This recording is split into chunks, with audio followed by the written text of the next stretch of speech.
Saya nggak tahu kalau itu karena itu berada di dalam kelas, Pak. Setelah itu saya kurang tahu, Pak.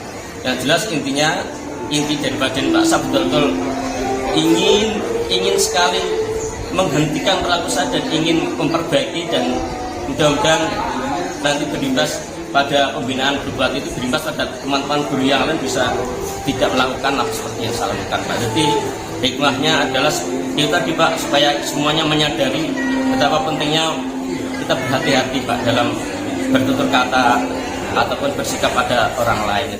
Assalamualaikum warahmatullahi wabarakatuh. Salam seger waras, Om Ben. Saya tidak habis pikir kenapa Pak Suwarno, seorang guru matematika di SMA Negeri 1 Gemolong Sragen, menceramahi siswi kelas 10 hanya karena tidak pakai jilbab. Apa Pak Suwarno ini gaptek? Di rumah tidak ada TV, tidak bisa mengakses internet. Sudah banyak pemberitaan bahwa pemakaian jilbab di sekolah negeri bukan paksaan bagi siswi muslim. Kerudung atau jilbab bukan bagian dari seragam sekolah. Sehingga yang mau memakai dan yang tidak mau memakai diperbolehkan. Pak Suwarno, saya tidak mengerti apa yang menjadi isi kepala Bapak. Kenapa siswi Anda ceramai soal pemakaian jilbab sampai 30 menit? Dan di depan teman-temannya, melihat usia Bapak yang sudah 54 tahun, kemungkinan jenengan sudah berkeluarga, dan anak sudah besar-besar. Jika tidak memiliki anak perempuan, minimal kan punya istri. Tanya ke istri jenengan. Sewaktu datang ke sekolah, datang ke sebuah pengajian, jika diceramai seorang ustadz karena perilaku istri Anda ada yang salah, dan dikaji dalam pengajian itu, Anda rela, Anda ikhlas, Anda tidak marah. Kenapa sih, Pak? Hal-hal begini berulang kali terjadi di sekolah negeri kita. Tidakkah ada pembinaan, pengawasan, penyadaran, dan pembatasan atas hal-hal yang boleh dan tidak boleh ditangani guru? Mengapa hal ini kembali berulang? Mari kita eksplorasi di Om Ben, Opini dan Beni.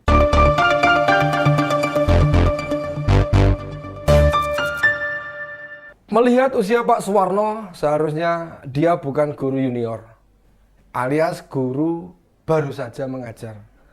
Tentu dia tahu batas-batasnya. Melihat kejadian bully guru kepada muridnya yang tidak memakai jilbab, darah saya rasanya mendidih. Saya muslim, tapi saya tahu batas mana yang bisa saya lakukan dan tidak. Ayolah, jangan berdalih menganjurkan kebaikan agar kita dapat pahala. Maka kita bebas sebebas-bebasnya menganjurkan kebaikan.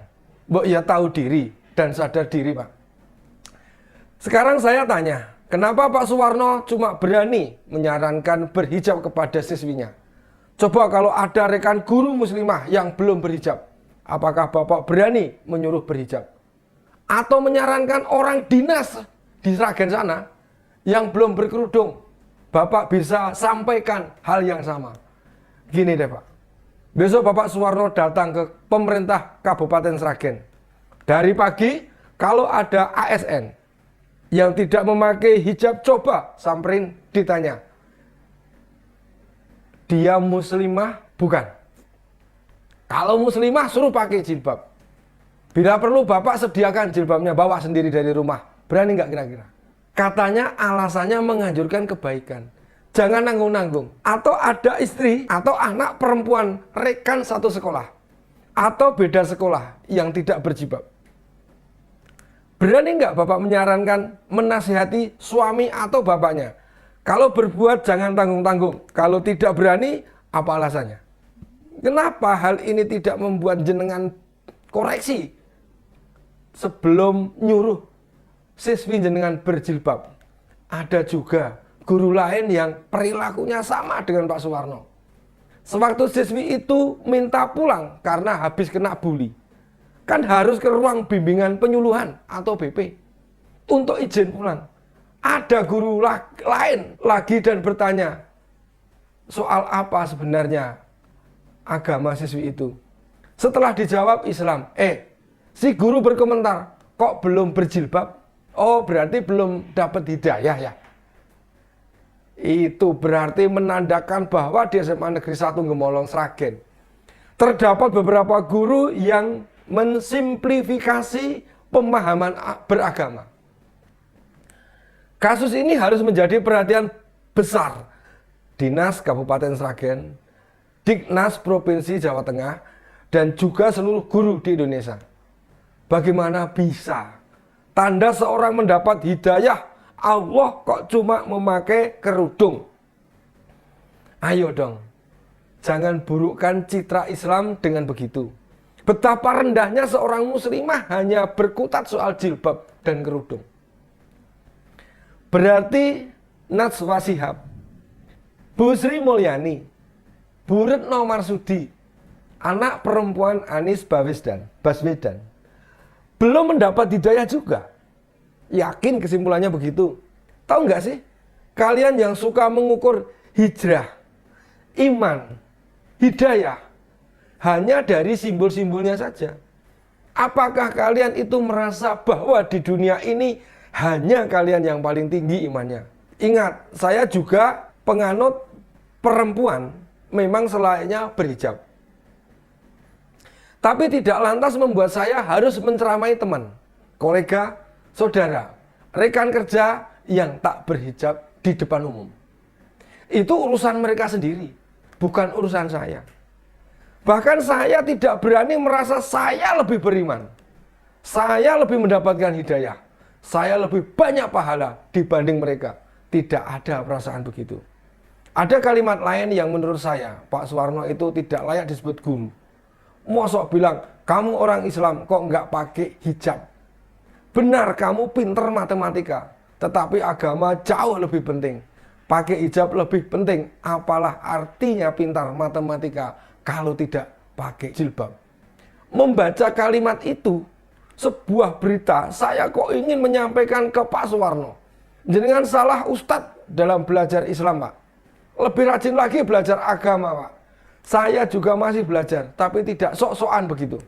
Banyak channel-channel YouTube dari orang-orang memiliki pengetahuan baik soal muamalah, soal ibadah, khoriru, madhoh, tentang hablum minanas. Ada Habib Hussein Jafar, ada Guru Gembul, ada Kiai Anwar Said, ada Buya Sakur, Kiai Dasat Latif, dan lain sebagainya.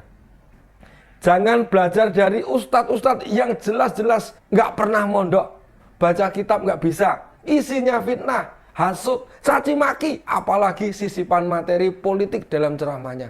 Wes, genah keliru, Anda mau belajar Islam ke mereka, Pak. Ada ungkapan begini, Pak Suwarno.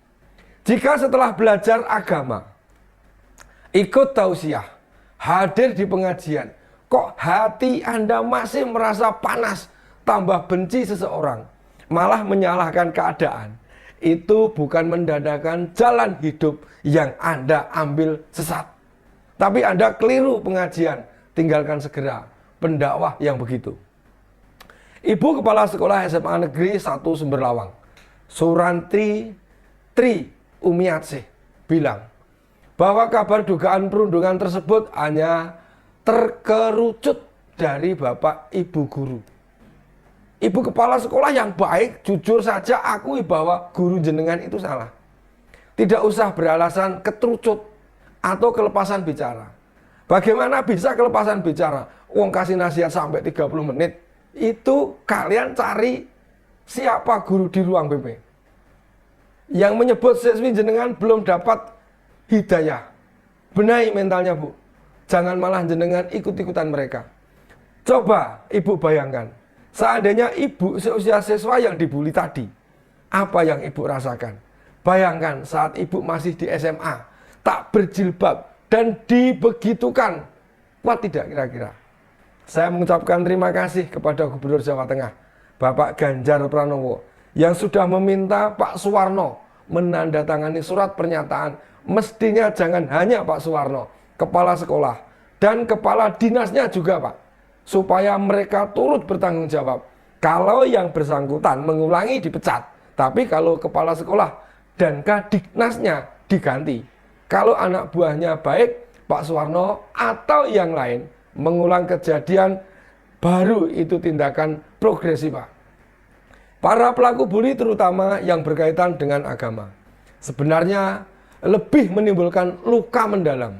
Secara pribadi, seharusnya pelaku ditarik ke dinas pendidikan terlebih dahulu untuk dilakukan pembinaan minimal 3 bulan, Pak. Sanksi berat itu bukan sekedar menghukum pelaku, namun juga menimbulkan efek jera pada yang lain. Semacam warning, kejadian begini tidak boleh berulang. Kejadian begini biasanya marak muncul di awal tahun ajaran baru. Dan para korban sebenarnya banyak yang tidak bercerita sebab efeknya cukup besar. Bahkan saudara siswi bersangkutan yang duduk sebangku turut tidak masuk sekolah. Kenapa? Karena takut. Coba bayangkan, bagaimana bisa di tempat yang harusnya anak-anak mendapatkan pendidikan yang mencerahkan, tetapi kenyataannya berkata sebaliknya, yakni pengalaman hidup yang traumatis. Apakah para pelaku itu sadar bila perundungan semacam itu bisa mengganggu psikologi pertumbuhan anak? Lantas siapa yang mau bertanggung jawab jika hal itu berdampak pada kelangsungan pendidikannya? Apa mau para guru itu mengembalikan kondisi seperti sedia kala? Ayolah, para guru sekolah negeri, apapun mata pelajaran yang kalian ampu, tinggalkan kesan menyenangkan pada anak didik kalian.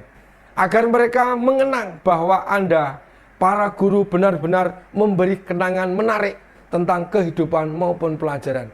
Kalian bukan momok, monster, bahkan hantu yang berwujud manusia, berdiri di pintu gerbang sekolahan yang seakan-akan siap menerkam para siswa tiap harinya. Inilah waktunya berubah sesuai dengan sistem pembelajaran modern yang juga terus berubah, agar anak-anak kita menjadi manusia yang penuh percaya diri ketika menatap masa depan. Sampai jumpa lagi, Om Ben, opini dan Beni berikutnya.